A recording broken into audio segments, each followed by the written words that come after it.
Good evening, nerds. And the many members of the village that it took to raise these fine nerds. I feel like we should scuttle the rest of this evening's pomp and circumstance, divide into teams, and turn this into a trivia night. But wait, some of you may be thinking, I'm not a nerd. I'm also into sports, and I sometimes wear pants with lobsters on them. You're still nerds.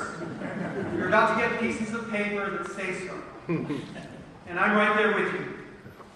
Many of my entry points into conversations begin with the words, that reminds me of this podcast I was listening to, or this New Yorker article I read. And for the past 10 years at home, I've been raising my own artisanal, organically fed nerds. And it's being a nerd isn't a problem anymore. None of you had to do the walk of shame to the computer lab at lunchtime in middle school so you could play some text-based adventure game on a beige Macintosh. No. Computers are a shiny silver, and you all carry them in your bags. And besides, many of you are so wonderfully well-rounded. You play football, and you make movies, and sing in the choir, and volunteer, and do really well, or really, really well, in 6 or 7 hard classes. I mean, parents, how many of you sometimes think to yourself that your children are a whole lot more put together than you are, or were? Have you ever walked up behind your kids when they're on their 3rd hour of homework, perhaps to offer some help for old time's sake, and you take one look at their AP Physics problem set and back away very slowly? So this is why I was a little worried about what I was going to say tonight to a bunch of kids who have it so seriously together. They're getting pins and certificates and maybe coupons for unlimited Virgil's root beer. A just reward it would be, and is, for their enthusiasm, and grit, and intelligence, and creativity. But perhaps some of you are thinking, it's all an illusion, Mr. Newman.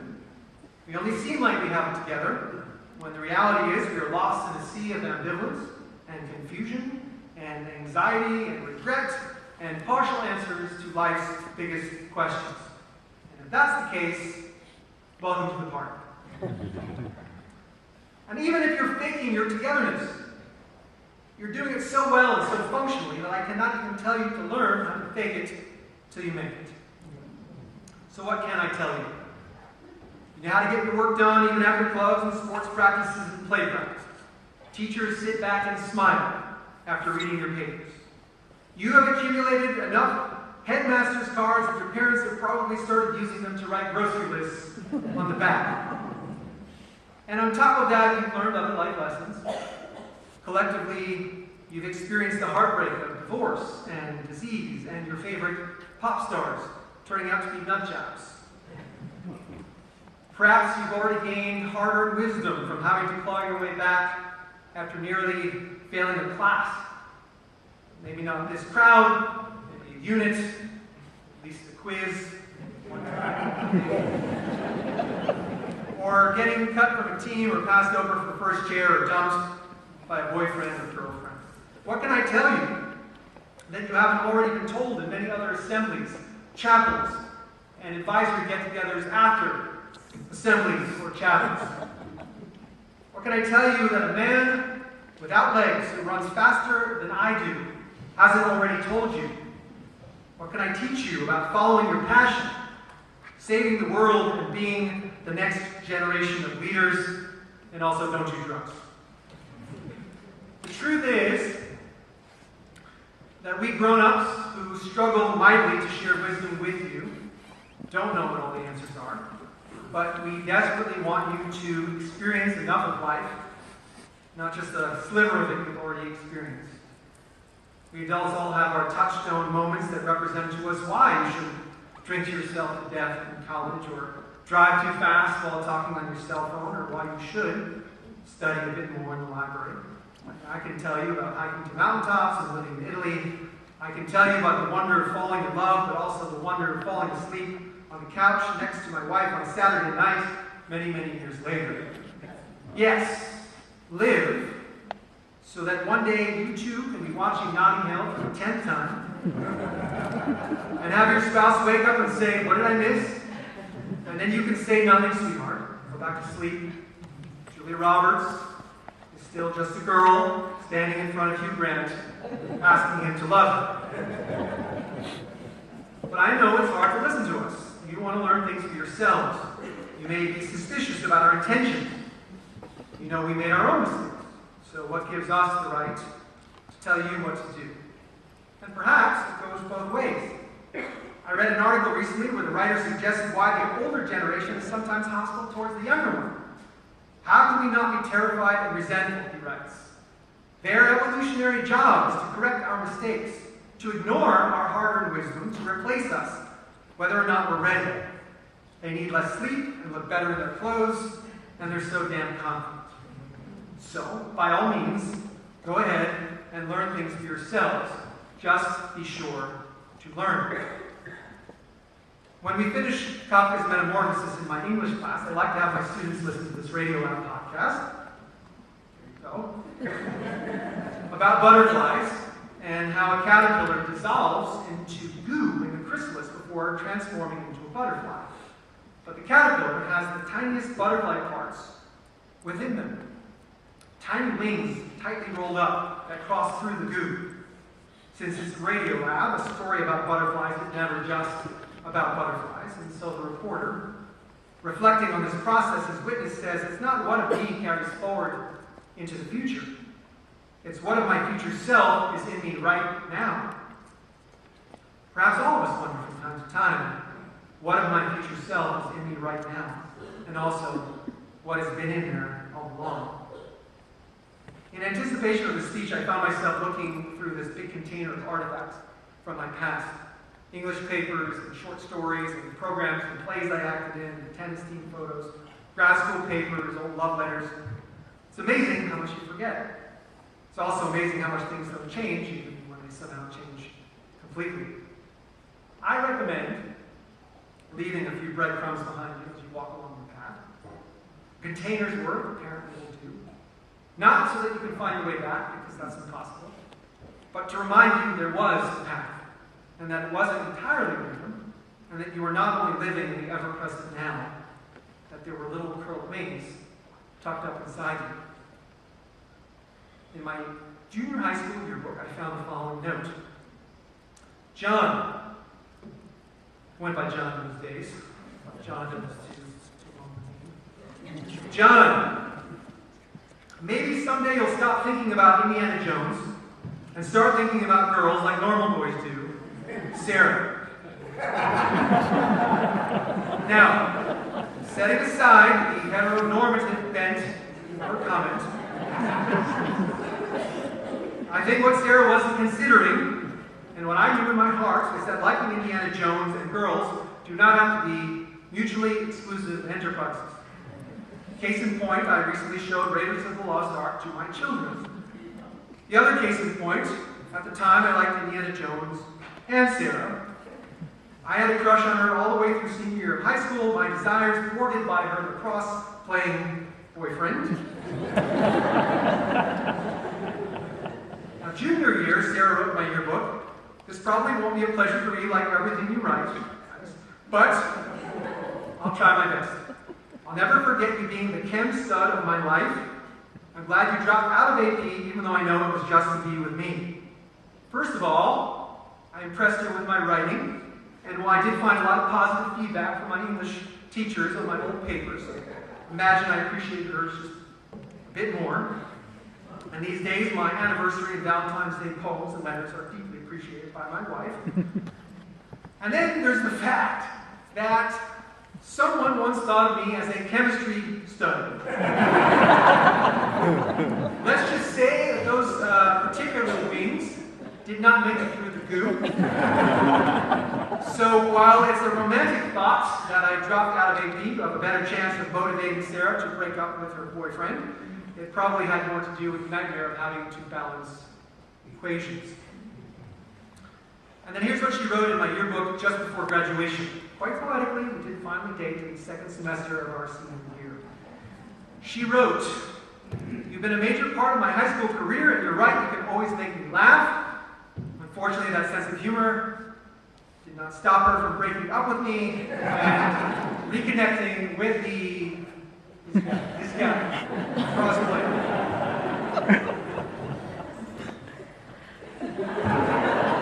She went on. No offense. Are there any out there? No. She went on.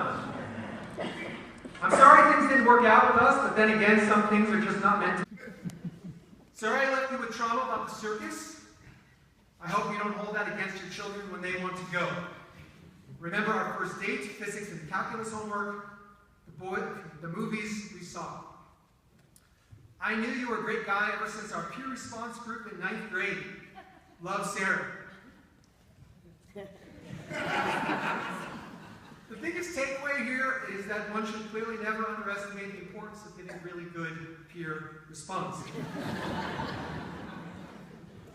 I suppose all those Sarah artifacts are really just a reminder to me of how, from very early on, we are balancing a lot more than homework and sports, of how much space that love and desire and heartbreak take up in our lives, how much time we spend strategizing how to pull other people into our orbits, and how all-encompassing the experience can be when we finally manage to do so. And in case you're wondering about the circus reference, she broke up with me after we went to the circus, which was definitely a weird date to begin with, and gave me yet another reason to hate clowns, as if any of us need any more reasons. My wife and I did take our children to Ringling Brothers a few years ago, and it was less ruined by the memory of that day and more by the people outside reminding us that the elephants were being tortured. So, I can't really blame Sarah for that. Now, the artifact that blew my hair back the most, half of it,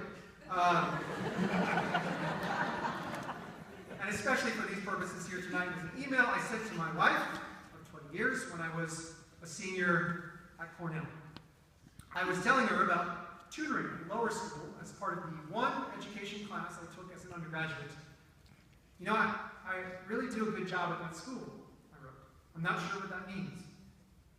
I sat there kind of stunned when I read that. "I'm not sure what that means." I kept rereading the words. It's like I had noticed at that time the little veins tucked up inside me and thought, I wonder what those are doing there. And I guess it turns out that this is what it means. All of this and all of you. All these wonderful years of luxuriating in your discoveries, participating in your journeys as readers and writers, big moments when you wrestle with the nature of fate and free will and Oedipus, and small ones when you figure out how to combine two sentences using a participial phrase, and that new sentence sings. Now the wings almost didn't make it through the goo. I reread my papers from the Harvard Graduate School of Education, and I will tell you that I normally just say a school in Boston, but if I cannot be specific with this crowd, where can I be? In several of the papers, I wrestled mightily with whether teaching was the right thing for me, whether I was doing right by my students, whether right answers on objective tests revealed anything. In one of her feedback notes to me, my kind teaching fellow wrote, "Funny, isn't it? If you fear that your doubts might in some way preclude the possibility of your being a good teacher, but I feel that your doubts, as they're so eloquently expressed by you, nearly ensure your teaching excellence." Ultimately, I felt my way through, and in my cover letter to schools when I was trying to get my first teaching job, I wrote, "I've long considered writing, literature, drama, and film to be my passions. Over the past few years, I've come to realize that sharing those passions with young people is my sacred responsibility."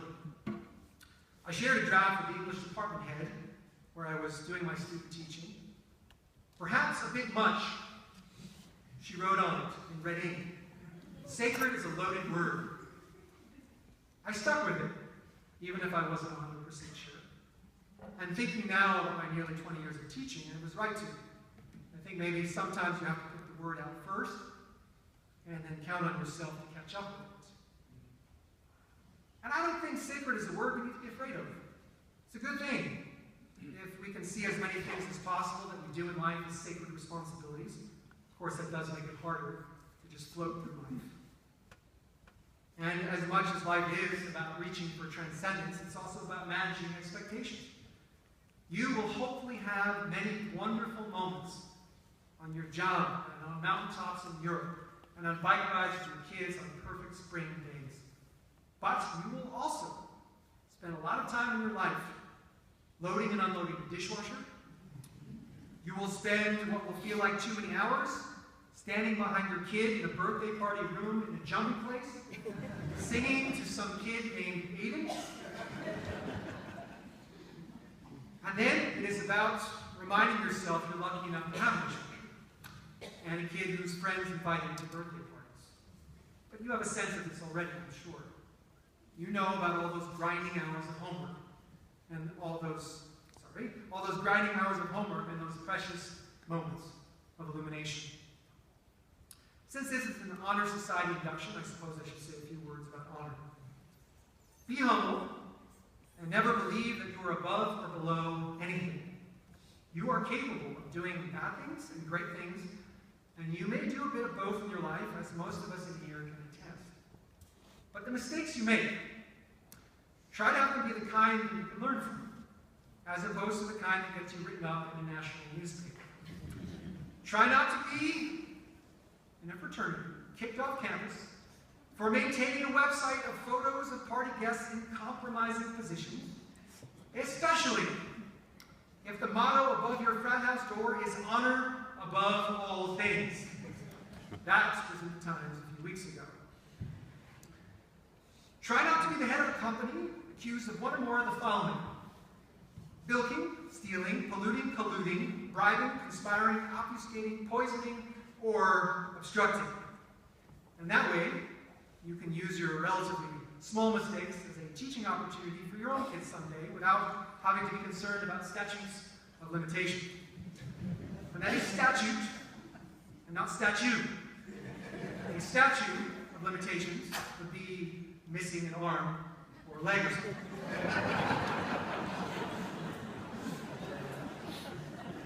Honor is not about avoiding all mistakes. It's also about having the humility and courage to admit you made a mistake, and the humility and courage to try to make things better. In the Newman house, we do a lot of fixing it when we make mistakes, child and parent alike. Sometimes all it takes is a silly dance, and sometimes it takes 3 hours of chores.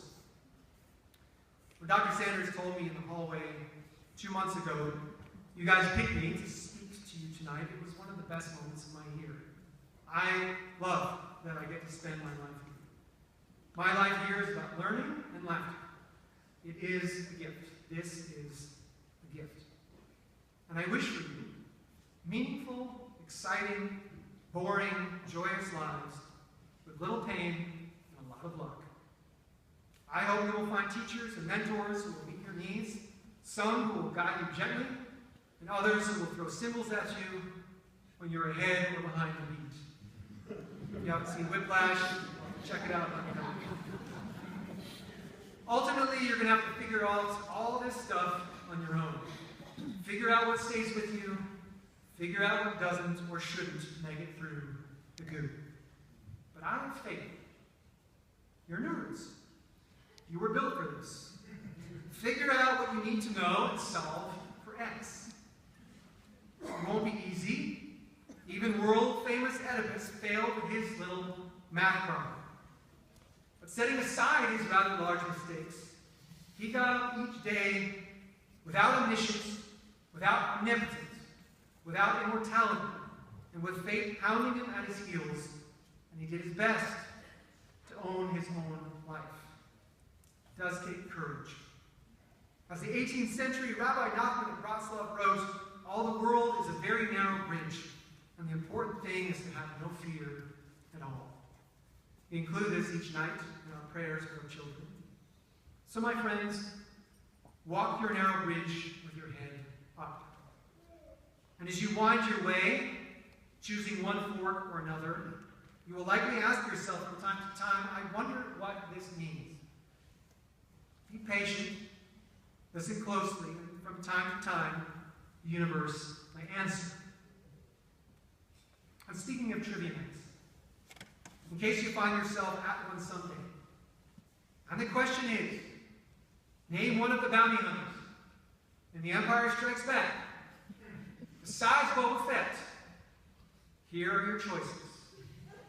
Dengar, IG-88, Bosk, 2 S's, Forlong, and Zubs.